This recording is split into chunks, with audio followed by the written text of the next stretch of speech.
চতুর্থ শ্রেণী, বিষয় গণিত, অধ্যায় ৩, গুণ, পৃষ্ঠা ৪৩। ৯ নং সমস্যার সমাধান। তোমার কাছে প্রতিটি ২৩০ মিটার লম্বা ১৫টি রশি রয়েছে। প্রতিটি একটি রশি ২৩০ মিটার লম্বা। যদি তুমি ১৫টি রশি এক লাইনে রাখো তবে পুরো রশিটি লম্বায় কত মিটার হবে? তাহলে আমাদের প্রতি থেকে শুরু করতে হবে। প্রতি এর জায়গায় ১ লিখব, তারপর একটি রশি ২৩০ মিটার লম্বা, এটা আমরা লিখবো ইনশাআল্লাহ।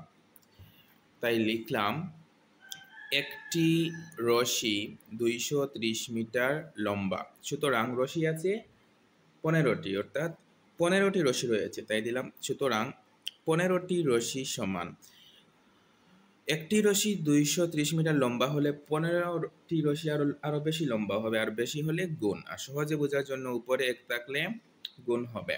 ২৩০ গুণ এই যে ১৫, তারপর মিটার, তারপর লম্বা। এবার গুণ করলাম। ৫ শূন্য শূন্য, ৩ ৫ ১৫, এর ৫ হাতে ১, ৫ দুগুণে ১০, হাতে রেখে ১১, ১ ঘর শেষ হলে একটি শূন্য, ১ শূন্য শূন্য, ৩ একে ৩, ২ একে ২। এবার যোগ, ০ ০ ০, ৫ আর ০ ৫, ৩ আর একে ৪, ২ আর একে ৩, ৩৪৫০। ৩৪৫০ মিটার লম্বা। উত্তর হচ্ছে পুরো রশিটি লম্বায় ৩৪৫০ মিটার হবে। ১০ নং সমস্যার সমাধান। যদি তুমি একটি মাটির ব্যাংকে প্রতি মাসে ১৬৫ টাকা জমাও তবে ১ বছরে তুমি কত টাকা জমাতে পারবে? এখানে মাস আর এখানে বছর, এই যে এখানে মাস আর এখানে বছর, তাহলে আমাদেরকে কি করতে হবে? বছরটাকে মাস বানাতে হবে। তাই আমরা আগে লিখব, আমরা জানি ১ বছর সমান ১২ মাস।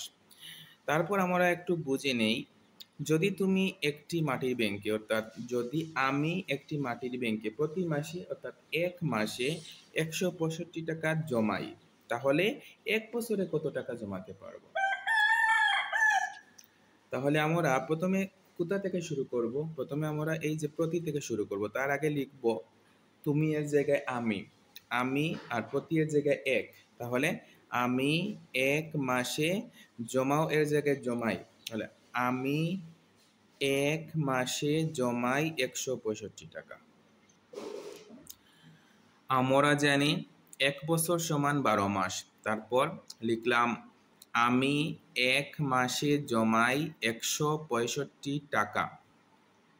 সুতরাং আমি ১২ মাসে, এই যে ১২, এই ১২ মাসে জমাই, ১ মাসে যদি ১৬৫ টাকা জমাই তাহলে ১২ মাসে তো আরো বেশি জমাতে পারবো ইনশাআল্লাহ। তাই কি হবে?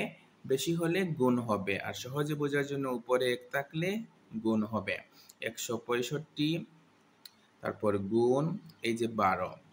এবার গুণটা দেখি, ১৬৫ গুণ ১২, ৫ দুগুণে ১০ শূন্য, হাতে ১, ৬ দুগুণে ১২, হাতে রেখে ১৩ এর ৩, হাতে ১, ২ একে ২, হাতে রেখে ৩, ১ ঘর শেষ হলে একটি শূন্য, ৫ একে ৫, ৬ একে ৬, ১ একে ১, তারপর যোগ, ০ ০ ০, ৫ আর ৩ ৮, ৬ আর ৩ ৯, ১ এর ১, ১৯৮০। ১৯৮০ টাকা। উত্তর হচ্ছে ১ বছরে আমি ১৯৮০ টাকা জমাতে পারবো।